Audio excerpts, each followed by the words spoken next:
Oy malades. Nabakanın balası Müslüman kul. Oy malades. Doğmatın dersin. Mikrofonu berip tursan mikrofonu. Amin. Şu 76. yıl kaykalarız. Şunday uyuşumu bozulmasın. Birbirlerine tinçlik amançılık olsun. Жақсылықтар бола берсін деймін. Қамшыдан қойғыла қамшыны.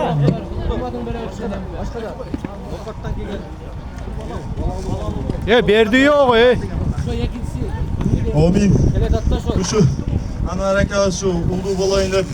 Doğan eken. Şu ulu 50 kereye jarаған жақсы imanlı жақсы балдардан болсын.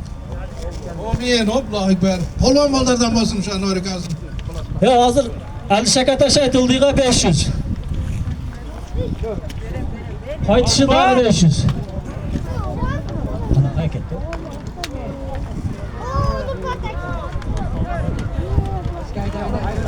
Ali Şaka aşırı yap gelip taşan kayganınız var. Ali Şaka hiç kimge vermey taşan yap gelip.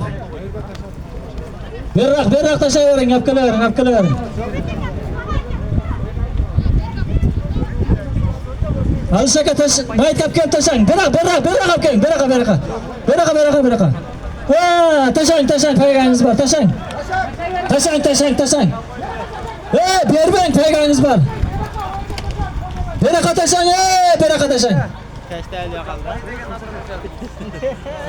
Müslüman Cafa'ya degen atta taş yaptı. Kas böyle. Ali Şaka taşan, bloga verseniz kıyıyorsunuz, payganınız var. Ali Şaka. Beni kapken, hey! Kaç etiye vardım? Aşağımda da tıkır. Kameranı burturleştik koyayım. Ali Şaka, ikinci pafutkada taşay sende. Ayran bana. Bana sen kızıksın Hükam. Berben kıyasız. Hükamsın mı? Berben, hey! Endi qanday qilib payga qo'yamiz uni? Payga yok dedi. Beni qap kelib 500 olasizlar.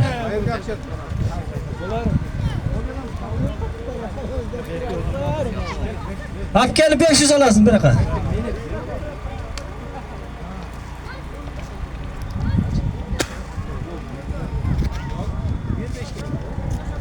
Kutu palvan. Endi 500 oladi.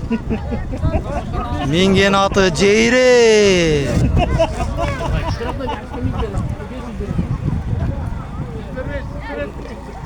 Ali Şaka keng payganızdan. Döremler oturadi, döremler. Keng. Boy degenday. Ayaqda o'z oldimdan chiqardi. Madrasa 85'lerin atıdan bana. Euzubillahimineşşeytanirracim. Bismillahirrahmanirrahim. Subhanallah, elhamdülillah. Ya Allah Teala. Şu kalden Allah tapmaktan bereket akınır. Yerimizde Allah töştüğünden begin. İslam dinine güç kuvvet begin Allah Teala. Özümden sorayım özümden. Çirki belge camanlıkta Allah. Yerden asmandan gelin belerler sahtağın teri verdik hanım. Ey Hudayım özüme şükürler getirdim. Şunçalık hakika ellerimi turganımız Allah. Amin. Rabbini atma vakırlar da bırakmadık. 85'lerin paydası oldu. Kol çarptı.